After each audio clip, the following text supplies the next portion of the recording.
Acu Angah ni apa rasanya asyik duk marah anak je. Ada yelah lagi-lagi dengan isu Palestin kan.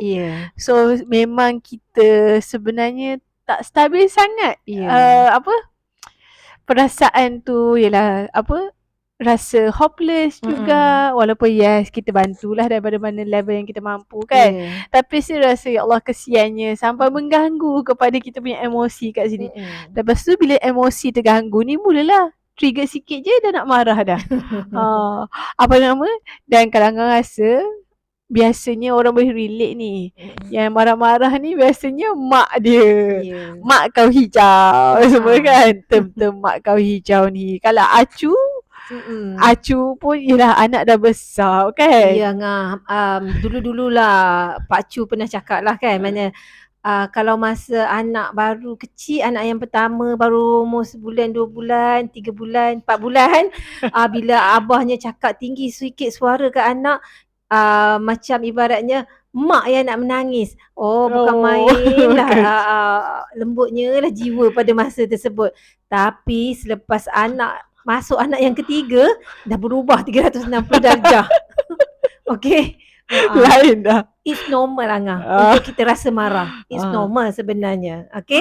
Tetapi kita nak bincangkan pada hari ini ialah marah yang kita tak boleh kawal, marah yang menyebabkan mengganggu fungsi kehidupan kita seharian, marah yang boleh mencederakan emosi anak dan keluarga kita lah. Yang itu kita nak bincangkan. Dan kita nak bincangkan juga apa tips yang kita boleh buat, apa puncanya supaya bila kita tahu punca tu, bolehlah kita overcome benda tu satu persatu. Betul. Okay, sebelum tu Assalamualaikum dan selamat datang ke podcast Anak Beranak.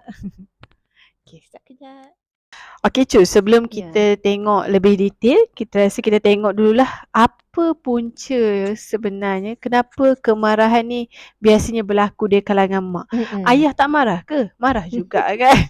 Marah juga, tapi kenapa biasanya kita bercakap tentang mak kau hijau? Kenapa adanya label mak kau hijau tu Cu?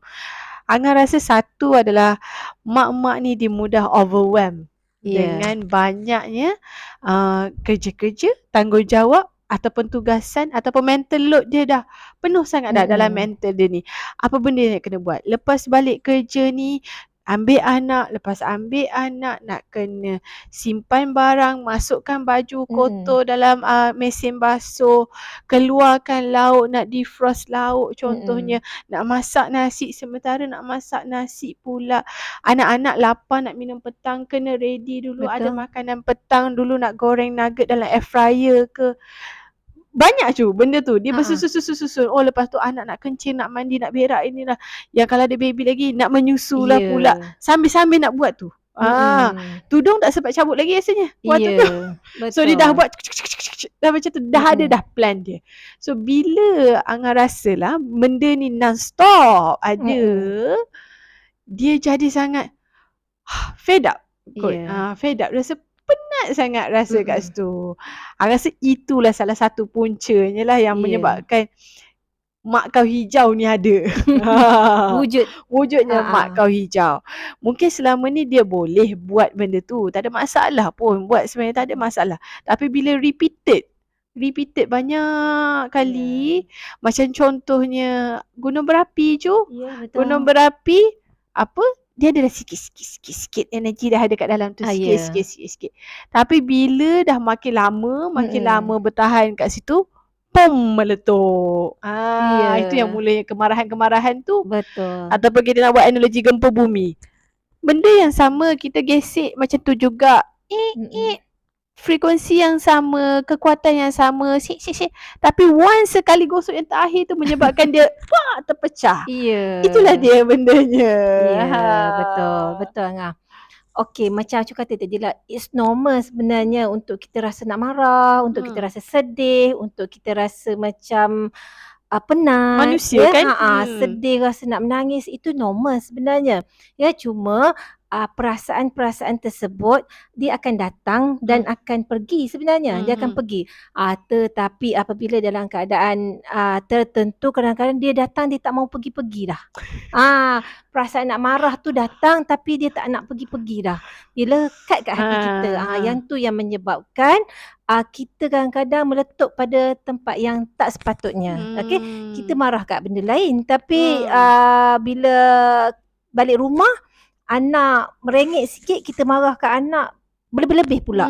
Melampau-lampau yang tak sepatutnya diterima untuk si kecil yang baru berumur 2-3 tahun tu. Betul. Yang tak faham apa-apa. Betul. Kadang-kadang kita kesian anak-anak kan. Maknanya selepas dah 8 jam duduk di taska, jadi bila dia pun agaknya overwhelmed di taska. Betul, dia kita mesti pun tak dia tahu. Yelah, dengan orang lain kan. Mesti dia macam takut-takut, terkawal, yelah kena behave selalu kena behave, makan kena duduk, kena ikut semua peraturan dan sebagainya. Mereka pun ada juga emotional overload dia juga. Betul. Okey, selepas dah 8 jam duduk di taska, jadi balik rumah mak dia pun ambil, dia pun penat dan dia nak meluahkan juga macam mak juga.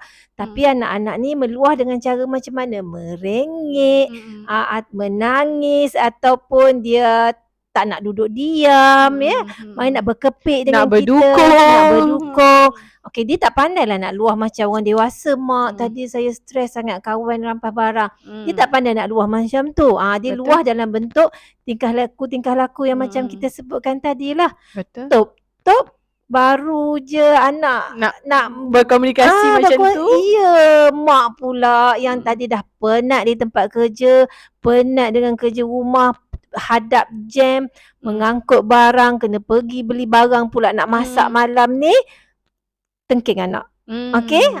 Jadi kadang-kadang kesian. Betul. Tapi Acu percayalah, mak ni tadi bila tengok anak tengah tidur tu mulalah bersalah. Rasa kesian. Mestilah rasa bersalah kan. Betul. Itulah Cu, pentingnya sebenarnya kita ni yang sebagai orang dewasa lah, kena bijak mengawal emosi kita. Benda yang kita cakap ni kita tahu. Kita tahu kita kena bijak. Memang kita tahu. Kita tahu kita kena control emotion kita. Jangan terlampau berlebih-lebih sangat. Jangan terlampau tak sangat ke kan. Tak cara sangat ke anak ke. Tapi Cu, nak menghadapi bila tu, once menghadapi benda tu, adakah kita buat apa yang kita tahu? Itulah dia. Tengah rational ni. Bolehlah bercakap. Sembang. Tapi bila menghadapi situasi tu, boleh tak kita tuang rasa pentingnya Cu, kita ni sentiasa diingatkan. Pentingnya kita ni ada satu community ataupun grup mak-mak ke macam ni yang sentiasa mengingatkan. Kita ni akan antara satu sama lain. Akan terlalai, akan terbabas daripada yang sebenarnya yang kita tahu, jalan yang sebenarnya. Tapi bila kadang-kadang kita dan bila once kita dah terbiasa marah anak kita tu, kita rasakan benda tu okey. Kita akan develop jadi habit pula. Kalau habit kita macam tak apa je marah anak tu, okey je. Padahal budak tu yelah dia tak boleh bercakap lagi kan, tak boleh bercerita lagi. Mesti dia jaga dalam. Tapi mungkin juga anak nanti dia anggap nak carikan attention daripada mak, bagi kena mak macam marah. tu. Sebab itu caranya. Sebab itulah cara komunikasi yang betul dia rasa. Walaupun mak marah dia pun dia rasa itu komunikasi dia. Macam tu. Yelah, mak yang dalam keadaan selalu marah, kerap marah, sikit-sikit nak melenting ni, dia ibarat macam ni tenaga dia seperti ibaratnya satu baldi yang airnya sentiasa keluar, tak ada isi daripada atas, tak di top up. Okey, maknanya dia adalah seperti baldi emosi yang besar, yang paipnya sentiasa terbuka untuk disalur kepada anak, kepada suami, kepada orang di sekeliling dia. Tetapi dalam masa yang sama tidak ada pula sumber-sumber yang nak top up baldi tersebut daripada kalau atas. contohnya baldi tu kosong, macam mana nak alirkan dekat orang? Tak ada dah, tak mengalir dah. Tak ada apa, kering dah. Kering, reput namanya baldi tu. Macam itulah analoginya. Betul. Keadaan mak-mak yang kerap marah ni, dia dah terlebih, kadang-kadang tu terlebih memberi. Terlebih memberi, terlebih mengalirkan energi dia punya emosi dia kepada orang lain, tanpa keseimbangan dengan pengisian tadilah. Pengisian emosi daripada atas ni tadi. Sebab itulah mak ni kadang-kadang cepat marah, Mm-mm. mak garang, ya, Mm-mm. mak cepat marah, mak garang, mak yang bekeng, ya. Mm-mm. Tapi kita kena ingat ya, anak kita ni, kita marah lah macam mana pun dia lari peluk kaki kita. Betul. Kita rotan dia menangis, dia peluk kaki kita lagi. Memang macam mak ni sebenarnya segalanya untuk anak. Betul. Di zaman mereka kecil. Betul. Cuk. Di zaman mereka Di kecil. zaman mereka kecil. Ya. Cuk. Tapi janganlah kita buat benda tu dengan beranggapan selamanya kita buat macam tu, anak selamanya akan datang kat kita. Tidak. Dan kita fikir waktu dah besar, adakah anak akan datang balik kat kita? Tidak. Tak. Betul. Ketika pengaruh ibu bapa dah semakin menurun, pengaruh rakan sebaya meningkat, waktu tu kita sangat rugilah golden moment ni tadi. Betul. Disebabkan kita tak urus emosi kita dan yang mengalirnya pula adalah kepada anak yang negatif lah. Yang negatif lah. Yang tu yang kita nak cuba elakkan lah sebagai mak yang begitu penat dengan kehidupan seharian, tapi dalam masa yang sama kita tak naklah korbankan momen-momen kita yang indah dengan anak-anak yang memberikan kesan jangka panjang yang tak enak lah. Yelah, macam Angah sekarang adalah di fasa tu. Golden age kan, anak-anak kan, sebab yelah kecil lagi. So kalau boleh kita memang nak deliver the best. Kita memang nak jadi yang terbaik. So tekanan daripada tu sebenarnya yang tak pasti sama ada kita mampu tampung ataupun tak. Yes, itu satu. Dan kadang-kadang yelah expectation pada orang, itu expectation pada diri kita sendiri. Apa yang kita harap kita boleh buat kan, tapi kadang-kadang tak mampu. Ataupun expectation pada luar daripada masyarakat sendiri. Ibu misali, ibu soleha, yelah super mom. Benda-benda label macam tu sebenarnya put pressure. Makin menambahkan pressure. Tak membantu. Kata, super mom lawak ni tak membantu sebenarnya by labeling tu. Hanya yang orang yang dikatakan super mom tu, super mom, alamak dia tahu dia ada benda lagi. So macam dia sangatlah. Betul. Tak habis-habis dia akan struggle dengan diri sendiri. Sebab tu kita sebagai komuniti, kita kena redefine lah. Apakah yang dikatakan super mom? Super mom ni bukannya mak yang lilin yang membakar diri yang sampai mampu terbakar buat semua benda. Super mom dalam konteks yang sebenar kita nak mak tu dia boleh memberi dan dia boleh menjaga kesejahteraan diri dia dengan seimbang. Itu super mom yang kita nak pada zaman sekarang. Bukan super mom yang harus berkorban tanpa mengira keselamatan, kesihatan dan kesejahteraan diri dia sendiri. Betul.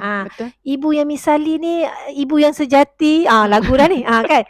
Maknanya ibu yang berkorban untuk anak-anak dan juga ibu yang mempunyai menjaga hak-hak diri dia. Yang tu kita nak. Betul. Maknanya kita sebagai masyarakat, kita kena mulakan redefine balik. Apa maksud nakkan super mom? Apa maksudnya ibu misali ni tadi?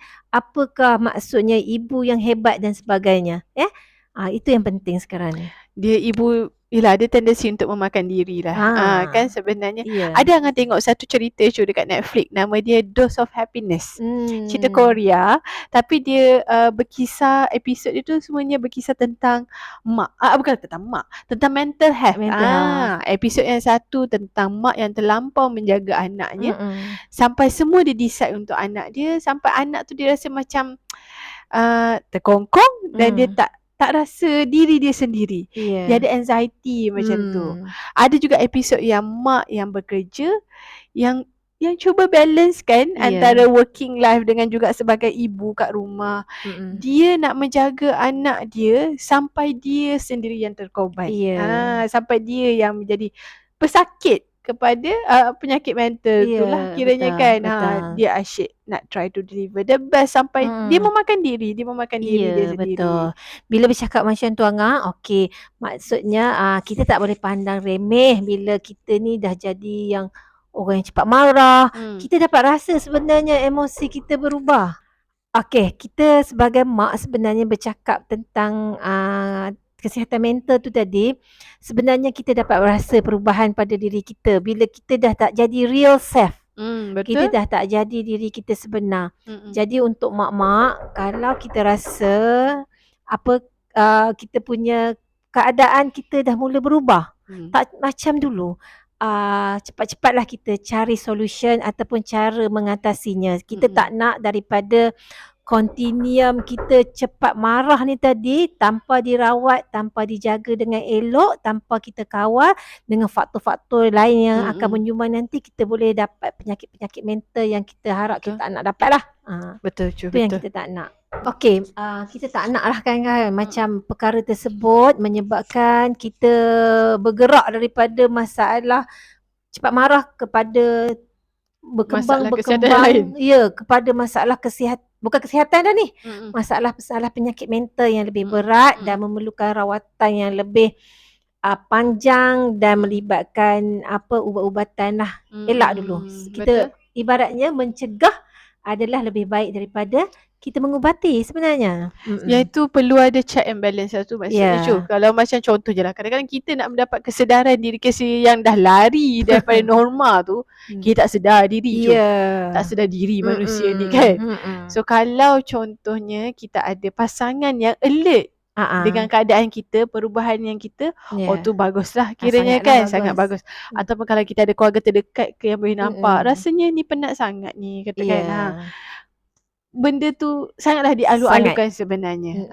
Sebab kita dalam tempoh ni bukannya sekejap. Nak menjadi ibu tu adalah satu tempoh yang panjang. Once dah kita sign up, tak boleh nak keluar. Tak boleh nak keluar dah. So kita perlu ada ilmu dalam bidang ni. Betul. Okey Cu, kita tengok pada cara untuk mengatasi yang marah-marah kita ni. Antara tips-tips yang boleh kita kongsikan kan. Rasa satunya adalah sokongan daripada ahli keluarga dengan pasangan. Rasa benda tu sangatlah diperlukan. Bukan sekadar ibu. Rasa semua orang memerlukan sokongan. Semua orang memerlukan. Tapi bila peranan ibu tu besar, tak dinafikan peranan bapa pun besar juga di bahagian dia. Tapi sebab kita orang ni mak-mak, kita orang cakap pasal mak je lah. Okay. So peranan ibu tu besar dalam membentuk keluarga yang harmoni. Maka kalaulah kita ada sokongan yang baik, tak kisahlah daripada ahli keluarga ke, pasangan ke, kawan ke, kan, daripada kawan-kawan dia ke, sangatlah rasa dapatlah mengurangkan tekanan yang dialami tu. Maka tak adalah cerita cepat marah ni tadi kan. Kalau di tempat kerja tak ada environment yang toxic, environment di tempat kerja lebih environment yang membina, supportive, rakan sekerja sentiasa bertanya khabar, bos pula boleh bertoleransi dalam masa-masa yang kita tak dapat nak komit lebih tu, bos boleh bertoleransi. Jadi perkara-perkara ni sebenarnya sangat membantulah untuk mak ni nak kawal emosi dia. Ialah berat mata memandang, kadang-kadang berat lagi bahu memikul. Macam kita ada mak yang memang setengahnya single mom, mak yang PJJ, yang hidup berjauhan dengan suami, ataupun mak-mak yang terpaksa menanggung beban kewangan yang utama dalam keluarga. Jadi mak-mak yang macam ni memang kita faham mereka lebih mencabar, lebih memerlukan sokongan. Kalau orang lain perlukan sokongan 100%, mereka ni 120% lah lebih kurang kan. Kalau ibu bapa yang ada anak special, lagilah kan, rasa itu lagilah memerlukan keluarga, jiran tetangga, rakan sekerja, bos. Macam Acu sendiri. Macam Acu sendiri ada anak yang autism. Jadi bila anak autism ni memerlukan terapi intervensi yang berpanjangan, yang sangat kerap. Alhamdulillah Acu bekerja di tempat yang supportive untuk kita nak keluar untuk hantar anak sejam dua. Terapi tu dibenarkan, diberikan kelonggaran Betul. Tapi kita sebagai pekerja yang bertanggungjawab, kita compensate balik lah. Betul.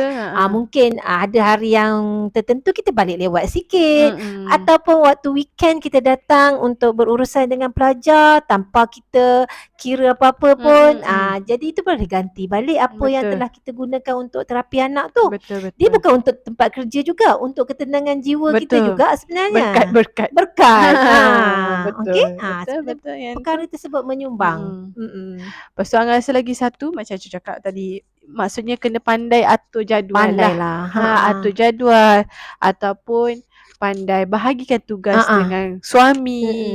Kiranya waktu pagi-pagi suami yang mandikan anak, kita siapkan breakfast kan. So dah pagi-pagi nak pergi sekolah mesti macam-macam kan.